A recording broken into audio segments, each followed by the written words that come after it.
Jon Stewart finally weighed in on CBS's decision to fire Stephen Colbert and cancel The Late Show.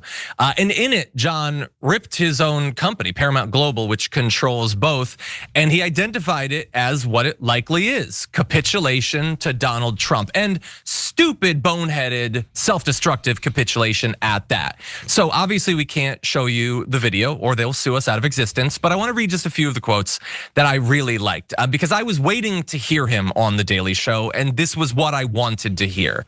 He said, and now Stephen has been canceled for purely financial reasons, but the fact that CBS didn't try to save their #1 rated network late night franchise, it's been on the air for over 3 decades, is part of what makes everyone wonder, was this purely financial or maybe the path of least resistance for your $8 billion merger? I believe CBS lost the benefit of the doubt 2 weeks ago when they sold out their flagship news program to pay an extortion fee to said president. Look, I understand the corporate fear, I understand the fear that you and your advertisers have with $8 billion at stake, but understand this truly: the show that you now seek to cancel, censor, and control, a not insignificant portion of that $8 billion valuation came from those effing shows. That's what made you money. Shows that say something, shows that take a stand, shows that are unafraid. This is not a we speak truth to power thing. We don't. We speak opinions to television cameras, but we try. We effing try every night. And this is where it gets really good. Oh, I was like, I had chills as he was doing this live. And if you believe as corporations or as networks, you can make yourself so innocuous that you can serve a gruel so flavorless that you will never again be on the Boy King's radar, A, why will anyone watch you? And B, you are so effing wrong. I think the answer is in the fear and pre-compliance that is gripping America's institutions at this very moment. Institutions that have chosen not to fight the vengeful and vindictive actions of our pubic hair doodling commander-in-chief. This is not the moment to give in.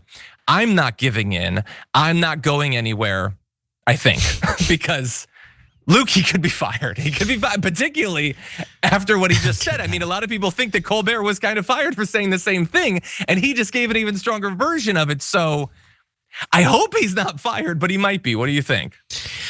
Well, first of all, I totally agree. When I was watching that, I was just, it was channeling, and especially in the context of him being owned by the same, or his show being owned by the same company, channeling what so many people are feeling with a little bit of wit in there, but then obviously a really passionate point. And on that part about, it's so interesting.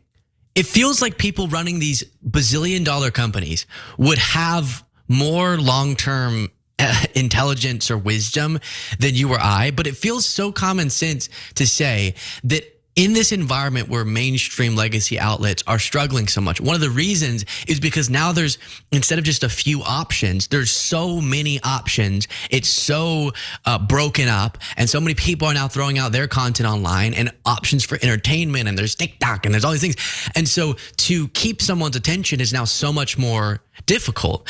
Yeah. And so, okay, I get that in the next few years, you're gonna benefit from capitulating to Trump financially, maybe, but you're hoping for the company to last beyond the next few years, right? And in that interest, to suck and sap out of these programs, as a lot of the shows are doing, anything that could be slightly controversial or slightly compelling, so that it's just this milquetoast, Trump unoffensive show, then okay, Trump's eventually gonna be gone.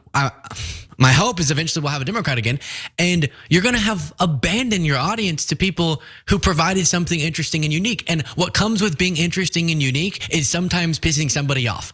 And that's what they're, in the long term, giving up for some short-term gain.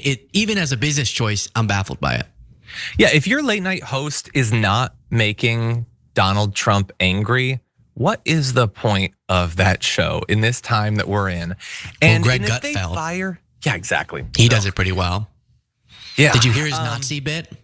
It was great, actually. Oh, who says conservatives don't have a sense of humor? Yeah, if they fire Jon Stewart, like what do they even have? Like they don't even have young Sheldon anymore. Like they have Cartman, I guess.